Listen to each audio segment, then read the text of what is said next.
तो न्यूनतम वेतन को लेकर एक ऑर्डर जारी हो चुका है, जिसमें कम से कम 20 से 21,000 आउटसोर्स कर्मचारियों को न्यूनतम वेतन मिलेगा। तो ये एक अच्छी खबर है और अच्छी खबर ये मोदी सरकार ने दी है, जहाँ पर ये न्यूनतम वेतन रिवाइज किया गया है। आप लोग स्क्रीन पर देख रहे होंगे ये ऑर्डर लिखा है 25/9/2024 को ये न्यूनतम वेतन का ऑर्डर आया है और ये ऑर्डर 1 अक्टूबर 2024 से लागू हो जाएगा। किन किन राज्यों में लागू होगा और कहाँ कहाँ ये लागू होगा, इस वीडियो में हम पूरा विस्तार से जानेंगे। बने रहिए वीडियो में और पूरे वीडियो ध्यान से देखिएगा। यदि चैनल पर नए हैं, चैनल को सब्सक्राइब जरूर कर लीजिएगा, क्योंकि आने वाली सभी अपडेट हम इस चैनल के माध्यम से आपको देते रहेंगे। तो ये देख पा रहे होंगे आप, ये ऑर्डर है government of India, ministry of labour and employment, office of the chief labour commissioner, new Delhi. ये दिल्ली से ऑर्डर पास हुआ है। इस ऑर्डर में विभिन्न प्रकार की चीजें दी गई हैं जो महत्वपूर्ण है, और हमारे जो आउटसोर्स, अस्थायी, ठेका, दैनिक वेतनभोगी या मास्टर रोल के कर्मचारी हैं, इनको ये वेतन बढ़ा हुआ मिलेगा 1 अक्टूबर 2024 से। अब ये वेतन केंद्र सरकार से लागू हुआ है। ये न्यूनतम वेतन केंद्र सरकार से लागू हुआ है, क्योंकि ये लेबर ऑफ दिल्ली से लेटर आया है। तो 25/9 को जो लेटर आया, मैं इसका हिंदी रूपांतरण जो दैनिक भास्कर ने आपको खबर प्रकाशित की है, मैं वो बता दूं, और उसके बाद मैं आपको हर चीज से आपको रूबरू कराऊंगा इस वीडियो में। तो देखिएगा, मोदी सरकार की श्रमिकों को बड़ी सौगात, न्यूनतम मजदूरी दरों में की बढ़ोतरी, अब कितनी होगी कमाई। केंद्र सरकार ने देश में बढ़ती महंगाई को ध्यान में रखते हुए श्रमिकों के लिए न्यूनतम मजदूरी दरों में बढ़ोतरी का ऐलान किया है। ये मोदी जी हैं, इन्होंने खुद ऑनलाइन आके टीवी के माध्यम से इस घोषणा को किया है। तो केंद्र सरकार ने देश में बढ़ती महंगाई को ध्यान में रखते हुए श्रमिकों के लिए न्यूनतम मजदूरी दरों में बढ़ोतरी का ऐलान किया है। गुरुवार को श्रम और रोजगार मंत्रालय ने एक बयान जारी करते हुए बताया कि सरकार ने न्यूनतम मजदूरी दरों में बढ़ोतरी की है।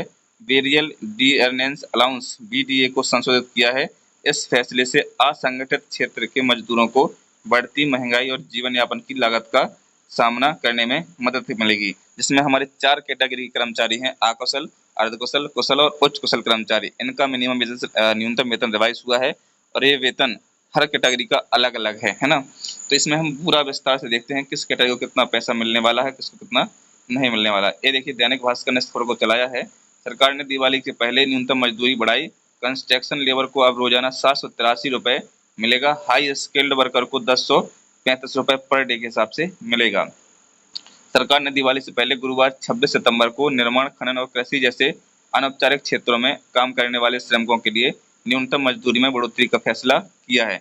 यह 1 अक्टूबर से लागू होगा। सरकार का कहना है कि यह बढ़ोतरी महंगाई से निपटने में श्रमिकों की मदद करेगी, क्योंकि औद्योगिक श्रमिकों के लिए उपभोक्ता मूल्य सूचकांक सीपीआई में 2.40 अंकों के साथ, है ना, जो है बढ़ोतरी हुई है। नई न्यूनतम मजदूरी दरें, ये हैं दरें। यदि अनस्किल्ड की बात की जाए तो 783 रुपए पर डे के हिसाब से 20,358 रुपए महीना इन कर्मचारियों को मिलेगा। सेमी स्किल्ड की बात की जाए तो इनको 868 रुपए पर डे के हिसाब से, यानी 22,568 रुपए इनको पेमेंट किया जाएगा। स्किल्ड की बात की जाए तो 954 रुपए पर डे के हिसाब से 24,804 रुपए इन कर्मचारियों को दिया जाएगा। हाई स्किल्ड की बात की जाए तो 1035 रुपए के हिसाब से 26,910 रुपए, यानी हाई स्किल्ड यानी उच्च कुशल कर्मचारी की वेतन अब 26,910 रुपए होगी। ये कहाँ होगी?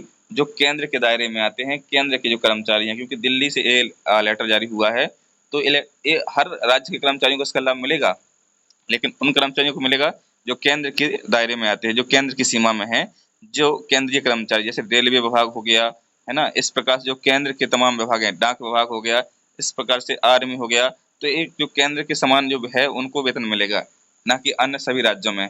यदि हम एमपी की, दिल्ली की बात करें तो दिल्ली में भी, दिल्ली राज्य में अरविंद केजरीवाल जो सरकार थी, उन्होंने खुद 2 दिन पहले बयान जारी करके उनका न्यूनतम वेतन बढ़ाया है। मतलब दिल्ली में भी ये लागू हो जाएगा, लेकिन अन्य सभी राज्यों में लागू नहीं होगा। क्यों नहीं होगा? क्योंकि जो केंद्र के दायरे में आते हैं उनको ही ये वेतन मिलेगा, उनको वेतन ही रिवाइज हुआ है, क्योंकि ये लेटर कमिश्नर ऑफ दिल्ली का है, और दिल्ली के बाद ये हर राज्य में लागू नहीं होगा। ये हर राज्य को अलग अलग करके अपना रिवाइज का लेटर जारी करना होगा। मध्य प्रदेश का भी 1-2 दिन में आने वाला है, जो भी इसका वेतन रिवाइज होगा, क्योंकि 1 अक्टूबर के पहले जो दरें हैं वो महंगाई भत्ते के साथ जुड़ जाएंगी।